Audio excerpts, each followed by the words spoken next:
Hi, it's Stacey, and this episode is in honor of birthdays. I love birthdays, and I'm telling you all the reasons why I like to plan my own birthday and birthday party. Listen in. But first, I need your help. As the podcast grows, I want to know what matters to you. What do you want to hear? I've put together a quick survey, 5 questions. The link is in the show notes if you want to complete it. It would really help me out. And if you do complete it, I will send you something in the mail. I will send you some chocolate. But now, episode 18 of the Where to Next podcast.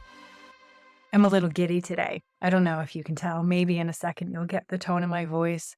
But as I record this, tomorrow is my birthday. I'm recording ahead of time. My birthday is April 13th, and I'm an Aries through and through. I love all things diamonds. I mean, really, come on, that's my birthstone. And I love birthdays. I love other people's birthdays. I particularly love my own birthday for so many reasons, which I'll tell you in a second. But I also love what I'm talking about today. And it is the joy, the benefit, the delight of planning your own birthday or your own birthday party. And this could be a controversial topic. I know there's a lot of people out there who say, oh no, I love surprises and I just want to see what everybody else does. And I love that. I love that if that works for you. It doesn't work for me, and I'm going to tell you why. That's what we're going to be talking about today. So why do I love birthdays? Probably pretty obvious, but I love the feeling that it's my day. There's 365 days in a year, and I do a lot of what I want every day of the year, but there is something about that day. Of course, I think back to what it must have been like for my mother and father on that day when I was born. And I remember when my children were born. I mean, it was such a big day. And I don't know, there's just something about that. And whenever I meet somebody else who was born on April 13th, there's always this sort of, I connect kismet moment where, oh yeah, we share that awesome day. I love the pomp and circumstance of a birthday. I make birthdays a big deal. I always have for my kids and my husband, and definitely for friends growing up. But I do love the ritual, the celebration, the birthday things that happen. When I was very young, up until I think I was about 14, my grandmother would send me roses, yellow roses, every day on my birthday. Actually, it was up until she died, and I was 19 when she died. Yellow roses every day on my birthday. When I was 1, it was 1. When I was 5, it was 5. And she always joked that she would stop after a dozen, but she kept right on going. I love the revelatory nature. I love celebrating. I love that little, just something special that happens. I love receiving phone calls and texts and cards in the mail and seeing who remembers and the well wishes. I love all of that. This all goes back to starting, of course, with my mother. And I'm so grateful that she created such a happy association with birthdays. I know not everyone has that. And my mom isn't here. She died when I was 19. She was 48. And I definitely went through a thing when I hit my 48th birthday and then 49th and 50th without her, knowing that she didn't make it to this point. And that definitely adds to the reason why I celebrate. Not everybody in our lives gets to be how old we are today. And that is not lost on me. And so I kind of feel like it's my heart saying, yes, definitely go big, celebrate. My mother used to make a big deal about birthdays. And of course, there was cake. And what is our favorite birthday dinner? What was my favorite birthday dinner? And back then, it was lobster. 4-year-old me, 7-year-old me, 12-year-old me.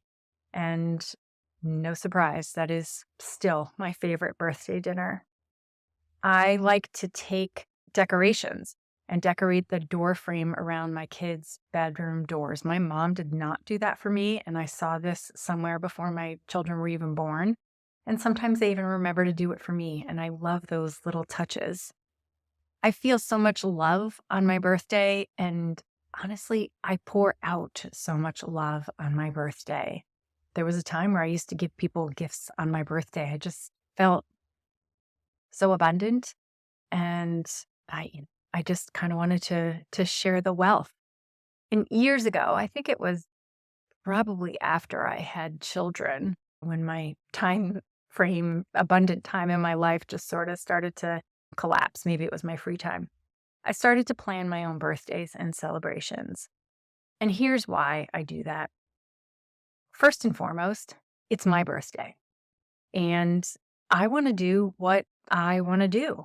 And if I don't plan what I want to do, I will often get invited or somebody will say, can we do this? Can we do that? And I still do that. Don't get me wrong. But generally speaking, on my actual birthday, I want to do what I want to do. And I've talked about the whole concept of selfish before. I don't view that as selfish. Selfish behavior is when we do something for ourselves at the expense of others. I look at my planning of my birthday in service to me. It's how I care for myself. It's how I love myself. I said this just a second ago. I actually very much care what I do on my birthday. And I want to be doing something that I love. Also, by planning my birthday, it does away with this whole concept or notion of expectations. And people get tripped up with expectations. And here's just my 2 cents on this. An expectation is something you obviously expect, hope for, desire from others. But the trick is, where we trip ourselves up, is we expect other people to read our minds or know exactly what we want. And most of the time, our expectations are not met because we don't communicate what we want so very clearly. We'll say, oh yeah, or I kind of have this idea, or it would be nice, and we drop hints. Not everybody can pick up on our hints. Not everybody can read between the lines. So when I am very specific, it allows me to communicate what I want. It makes another person's life, job, however, responsibility, however you want to look at it, easier. It's freeing for my husband because my husband does most of the planning. Obviously, my kids are 13, they do some, but even giving them direction and telling them it's a gift to them. And they'll say, oh, thank you so very much. Now I can go and execute on that. The other thing that planning does is it models this behavior to the other people in my life, particularly my children. I want my son and daughter to grow up knowing that they can claim what they want, that they can create their own destiny, if you will, that they can live a self-directed life and not be apologetic, that they can go make what they want happen. And a lot of times we end up feeling so frustrated and helpless because we're waiting for others to do for us. And that is exactly the behavior I want to show my children, that we can do for ourselves.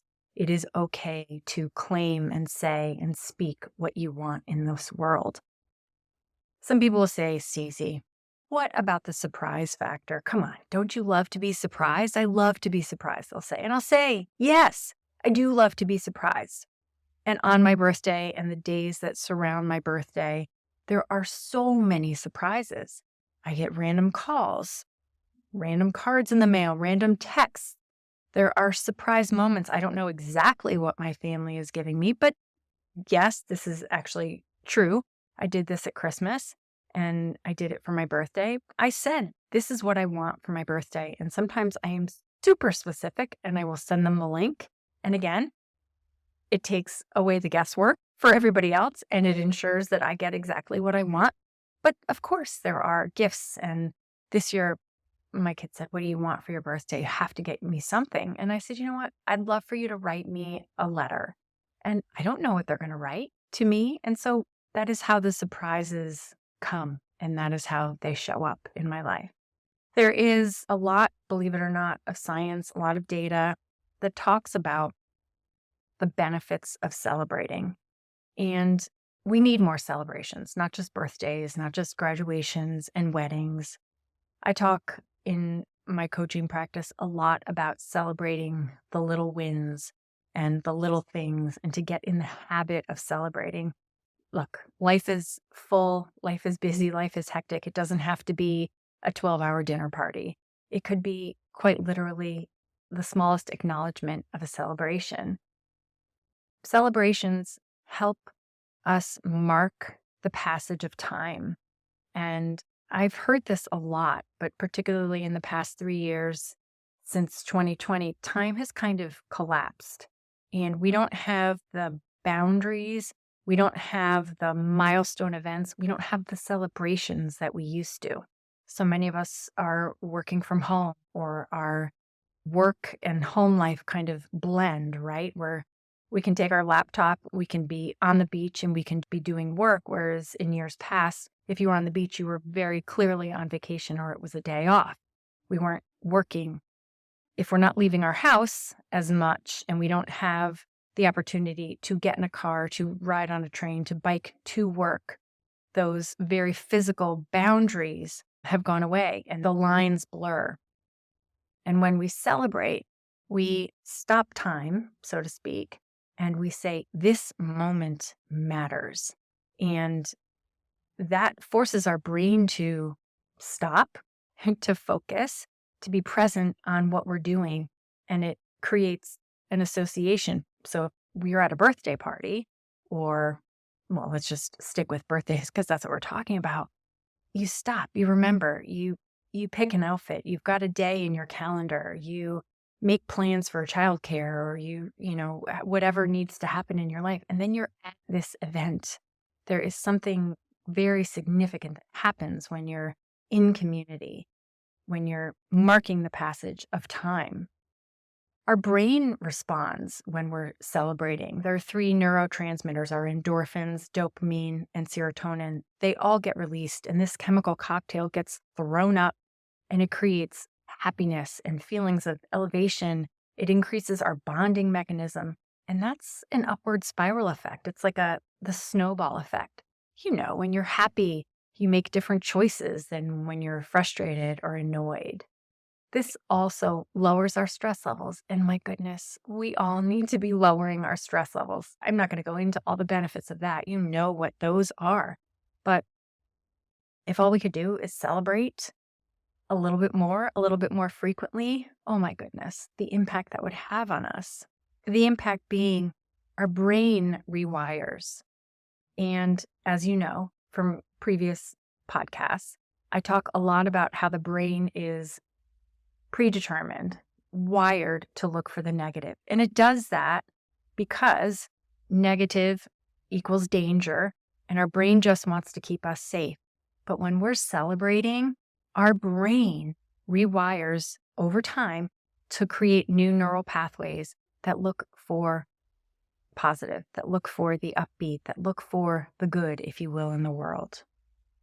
So what am I doing this year? Well, a few things. I will tell you, I always do something for me, just alone, that requires me to not talk to anyone else because I crave my alone time. In the past, I've gone to a hotel. This was when my kids were super little and I just wanted, to kind of be alone. I'm talking like when they were 6 months and then a year and a half and 2 years. I think I did that for the first few years that they were alive. On my birthday, I would just go and check into a hotel. I'd bring all the magazines that I hadn't read over the course of the year. I'd get room service. I'd go to the spa. It was amazing. Now I have more bandwidth and time. I will definitely get a massage. I will likely go get a pedicure and a manicure, something where I can just kind of feel pampered. And I do it a little bit different. I go to a different nail salon, or I find a nicer spa experience so I can feel just kind of luxurious and decadent.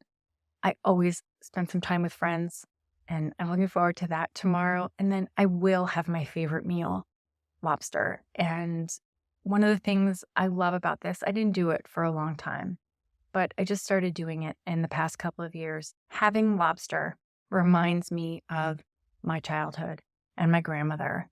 And I love those memories from my birthdays when I was super young, and creating that celebration, that ritual, and honoring it today, it ties me back to super happy times in my life.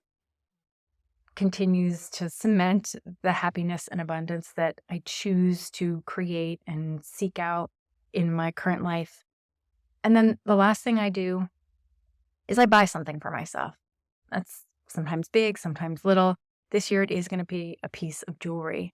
I am obsessed with this jewelry company based in Tennessee. They're called The Yearly Co. I'll link to it. And I wear bangles on my right hand and I never take them off. And every year for the past couple of years, I've added a bangle. And it's just something I like to do for myself in service to me because I'm here today and I made it this far. And I wish for you to have all of the happy birthday wishes and dreams that you want this year. And let me know, do you plan your own birthdays? How would it feel? What are your thoughts on this? Find me hello@staceyv.com or find me on Instagram @StaceyVulak. Hey, did you like this podcast today or did anything kind of tickle your fancy? If so, send it to your friend who's always up for listening to something new, your friend who just loves podcasts. I want and we need women to go and do those things that light them up. Sharing takes just a couple of seconds and it really helps me out, especially as I grow and expand the podcast. Thank you so much. This podcast is strictly for educational and entertainment purposes. It is not meant as a substitute for medical advice or mental health care.